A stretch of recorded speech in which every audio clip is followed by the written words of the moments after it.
Bonjour à tous. Le texte de ce matin, 4 février 2025, se trouve dans 2 Timothée 3, versets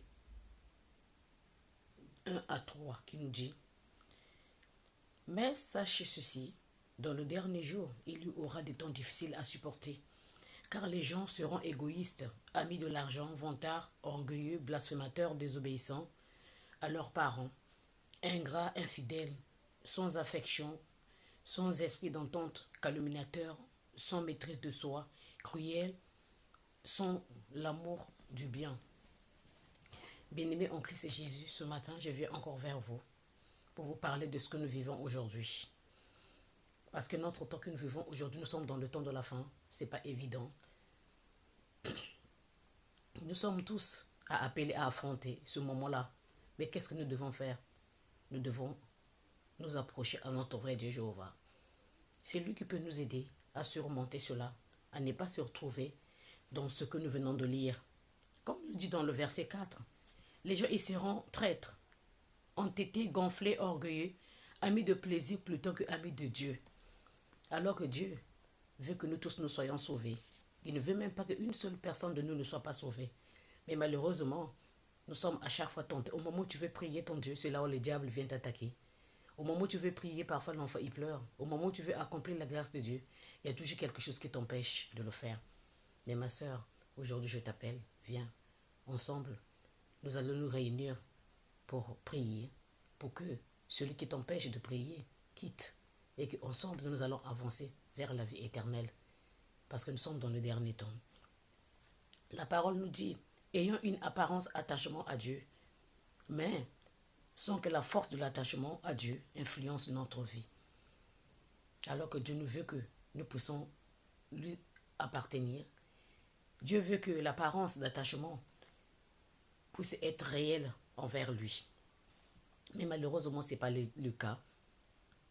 La Bible dit dans 2 Timothée 3, verset 5, que de ces gens-là, détourne-toi. Parce qu'il y a des personnes qui ne veulent pas que tu puisses avancer pour avoir la grâce de Dieu. Il nous dit aussi, certains parmi nous s'introduisent dans nos maisons, prennent les femmes des autres.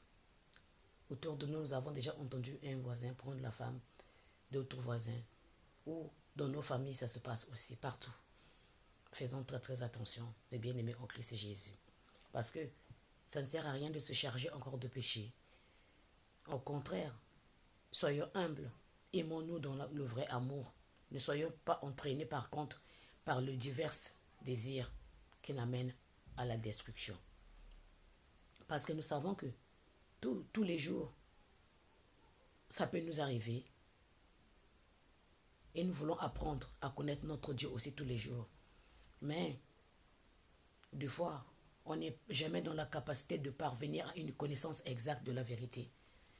Parce qu'au moment où on veut apprendre la parole de Dieu, on est perturbé. Au moment où on veut apprendre la parole de Dieu, on pense à autre chose. Ma chère, mon frère, viens, ensemble, nous allons prier notre vrai Dieu. Or, la magie, nous ne voudrait pas que nous agissions de la manière dont avait agi Janné et Jambri, qui s'est opposé à Moïse, qui ne voulait pas écouter la parole de Moïse. De cela, détourne-toi. Par contre, continuons à s'opposer à Satan, mais par contre, aussi, acceptons la vérité, qui est la parole de Dieu. Parce que c'est notre Dieu Jéhovah qui nous donne son intelligence totale, qui n'est pas corrompue. Lui n'aime pas la corruption. Ne soyons plus désemparés par rapport à notre foi, mais par contre, avançons, allons droit vers notre vrai Dieu, celui qui nous donne la vie éternelle. Mon frère et ma soeur, tu es prêt, vraiment prêt, de faire une grande attention aux enseignements de notre vrai Dieu, Jéhovah. Ça sera une bonne manière de vivre, de la manière à vivre éternellement.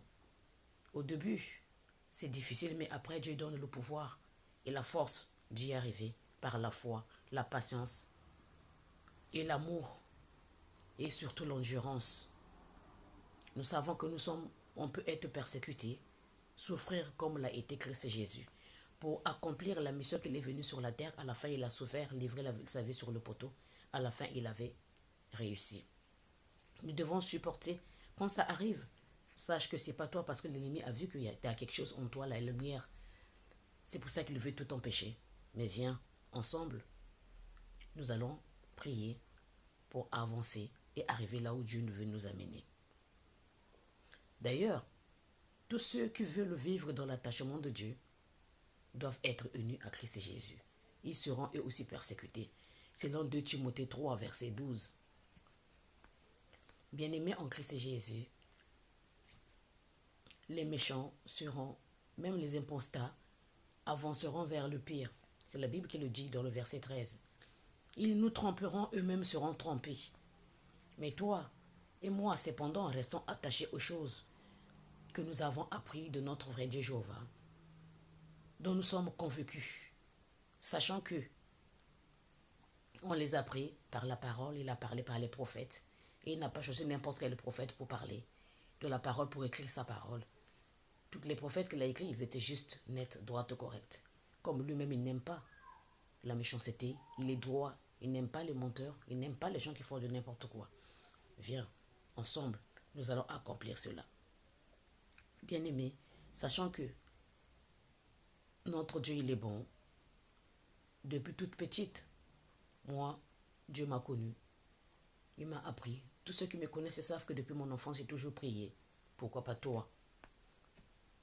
Si moi je le fais, la prière n'a pas d'âge. Si on veut, on peut. Dieu nous appelle, nous tous, à apprendre à le connaître davantage par la foi.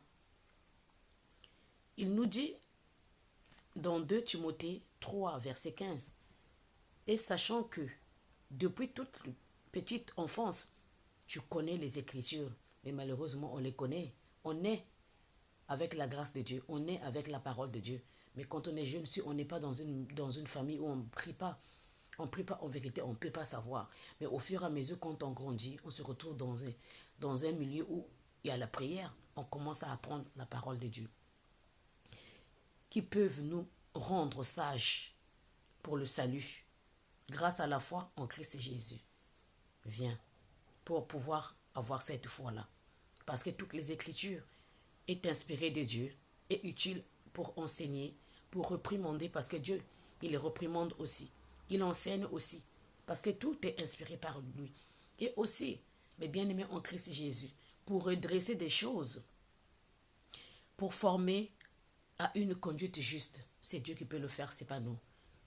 Pour que les hommes de Dieu soient pleinement qualifiés, parfaitement équipés pour toute œuvre bonne en Christ Jésus. Mon frère, ma soeur, viens et suis-moi. Ensemble, nous allons parler la parole de Dieu. Nous allons nous partager le peu que nous connaissons nous tous. Parce que personne ne connaît tout. La parole de Dieu, ça se partage. Toi, tu as un peu, moi, je rajoute. Et on avance selon ce que Dieu y veut de son dessein. Nous allons prier. Dans ce cas, mon frère, ma soeur, si tu es d'accord avec moi, viens et suis-moi, comme l'a dit Christ Jésus. Nous allons prier. Éternel, notre Dieu, tu es roi, tu es puissant, tu es maître. Papa, tu sais que le dernier temps que nous traversons, les gens sont devenus tellement difficiles. Ils sont devenus l'ami de l'argent, vantards, orgueilleux, blasphémateurs, désobéissants. À leurs parents, les enfants ingrats, infidèles, sans affection envers toi, sans esprit d'entente, calomniateurs, sans maîtrise de soi, cruels, sans l'amour du bien, traîtres, ont été gonflés, orgueilleux, amis de plaisir plutôt qu'amis de toi, notre frère Dieu Jéhovah. Mais ce matin, je viens vers toi pour te dire pardon. Parce que nous savons que nous avons tous péché. Le péché vient depuis Adamique jusqu'à aujourd'hui. Nous naissons avec, sans compter ce que nous-mêmes nous rajoutons. Mais à cause de Christ Jésus qui a livré sa vie sur le poteau, tu nous as dit que nos péchés ont été atténués. Accorde-nous la grâce, mon papa, de continuer encore à te prier, à t'aimer comme tu as dit dans Matthieu 22, verset 37. Nous voulons t'aimer de tout notre cœur, notre âme, notre esprit et de toute notre pensée. Mais pour cela, papa, aide-nous, parce que par nous-mêmes, nous ne pouvons pas, parce que l'ennemi ne veut pas que nous puissions t'appartenir. Nous puissions te prier. Quand on commence, lui, il bloque. Mais quand il y a ta grâce, quand celui qui veut commencer, papa, aide-nous à aller au-delà de ce que toi tu voudrais que nous puissions y arriver, pour accomplir la mission de la vie éternelle. Parce que toi-même, tu dis dans ta parole, tu ne veux pas voir une seule personne ne soit pas sauvée. Pardonne-nous faute et non manquement. Envoie un Esprit Saint sur chacun de nous, mon papa, pour que nous puissions utiliser nos mains pour t'acclamer, nos pieds pour aller s'asseoir, pour te visiter, pour aller écouter, nos yeux pour s'orienter, nos oreilles pour entendre, mon papa, et notre mémoire pour pouvoir retenir tout ce que nous allons apprendre de toi, parce que tu es notre soutien, tu es notre guide, tu es notre Seigneur. Et à côté, mon papa, s'il te plaît, guide-nous encore davantage de faire ce que toi tu voudrais que nous puissions faire par le mérite de ton Fils Christ Jésus. Lui qui a livré sa vie sur le poteau, nous aussi nous voulons être ses exemples. Toi qui es dans les cieux, que ton nom soit sanctifié sur nous tous, que ta volonté se manifeste sur tous tes enfants qui veulent te prendre à te connaître davantage. S'il te plaît, mon papa, aide-nous. Tu connais aussi tout ce qui se passe sur toute la terre entière. La famine, les angoisses, le stress, à cause de ceux qui ont perdu le boulot, à cause du problème des familles, à cause de tout ce que nous endurons sur toute la terre entière, les guerres, les tremblements de terre, les séismes. Papa, ça fait mal, mais nous savons que nous sommes dans le dernier temps de la tribulation. Et bientôt, tout cela va passer. Aide-nous, papa, à rentrer dedans et avoir connaissance que nous sommes dans le temps de la fin et que nous puissions à te connaître pour que tous nous ayons la vie éternelle en te connaissant d'abord par Christ Jésus. Tu es notre Dieu, tu es notre soutien, tu es notre grâce. Père, guide-nous encore davantage. Aide-nous à connaître ta parole, à te lire, à comprendre que ce n'est pas toi qui veux les guerres, mais plutôt c'est Satan qui fait les guerres. Tu en as marre de la même façon que tu avais détruit Sodome et Gomorrhe, mon papa. Tu as fait construire l'arche à Noé pour que puisse garder la famille de Noé, pour qu'il a repeuplé toute la terre entière. Maintenant, c'est ce que tu fais aussi. Tu veux détruire ceux qui ne sont pas compatibles à ta parole. Parce que tu nous as promis au temps de Noé que tu ne vas plus détruire la terre avec le déluge. Mais toi-même, tu sais de quelle façon tu commences à détruire cette terre de ton peuple qui ne t'écoute pas. Mais nous voulons être sauvés par toi. Nous voulons t'appartenir, mon papa. Aide-nous, s'il te plaît, à avancer vers toi, afin que nous aussi, nous avons envie de rentrer à la vie éternelle. Mais à cause de l'ennemi qui nous bloque, par nous-mêmes, nous ne pouvons pas. Raison pour laquelle, papa, celui qui fait un premier pas, aide-lui à aller au devant, afin que nous puissions arriver là où toi tu voudras. Toi qui es notre papa, s'il te plaît, si cette prière te convient, c'est entre les mains de Christ Jésus que je la confie directement. Pour cela, tous nous allons dire Amen, Amen, Amen et Amen. Bien-aimés en Christ Jésus, soyons zélés dans la parole de Dieu. Il n'y a rien qui dépasse notre Dieu. Il est amour, il est soutien, il est Dieu, il est roi. Il n'y a que lui qui peut nous sauver, pas autre chose. Merci.